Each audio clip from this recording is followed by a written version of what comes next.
2026 সালে এসে যদি আপনি কন্টেন্ট মনিটাইজেশনের ইনভাইট না পেয়ে থাকেন তাহলে এই ভিডিওটি আপনার জন্য। কারণ ফেসবুকের এখন আর কোনো ক্রাইটেরিয়া নেই, কোনো ফলোয়ার নির্দিষ্ট করা নেই, কোনো ওয়াচ টাইম নির্দিষ্ট করা নেই। এটা আপনাকে নিজে থেকেই নোটিফিকেশন পাঠাবে। আর কি কাজ করলে পাঠাবে সেটাই আজ বিস্তারিত বলবো।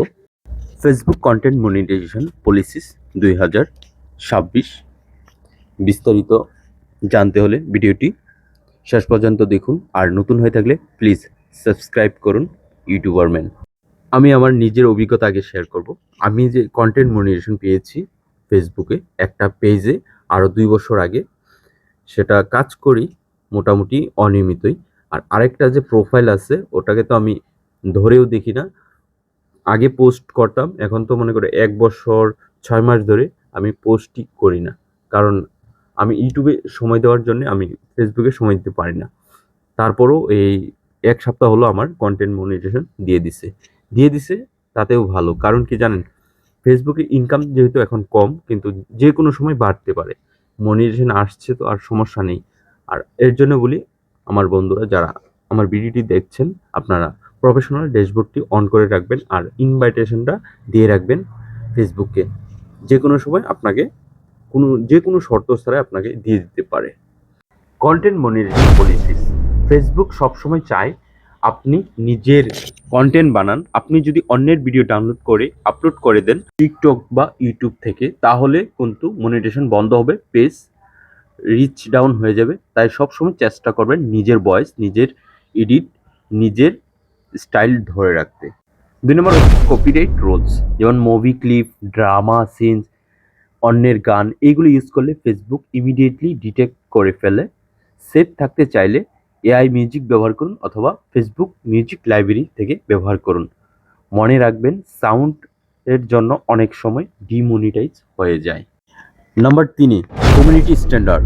ফেসবুকের কিছু স্ট্রিক্ট রুলস আছে, যেগুলি মারামারি, অ্যাডাল্ট কন্টেন্ট, ফেক নিউজ, এগুলো থাকলে শুধু মনিটাইজেশনই না, পুরো পেজটাই রিস্কে পড়ে যাবে, এমন পেজটাই শেষ করে দেবে, বন্ধ করে দেবে। 4 নম্বর, ফেক এঙ্গেজমেন্ট। অনেক শর্টকাট নিতে গিয়ে ভুল করে, বট ভিউ বাড়ায়, ফেক ফলোয়ার কেনে।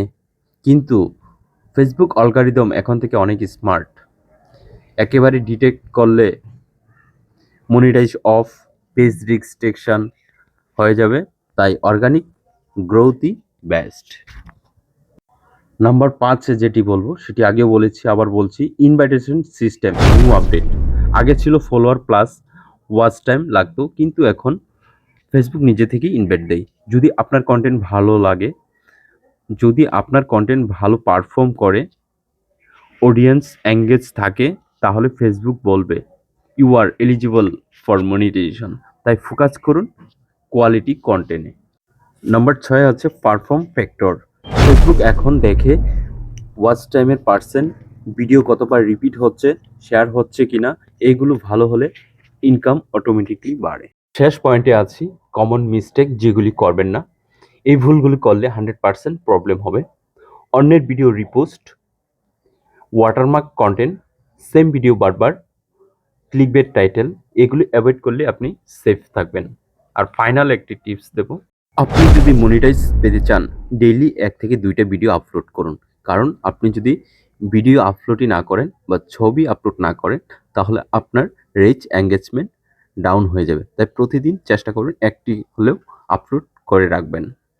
শর্ট প্লাস এঙ্গেজিং ভিডিও বানান, নিজের ইউনিক স্টাইল ধরে রাখুন, তাহলে ফেসবুক আপনাকে পুশ দেবে।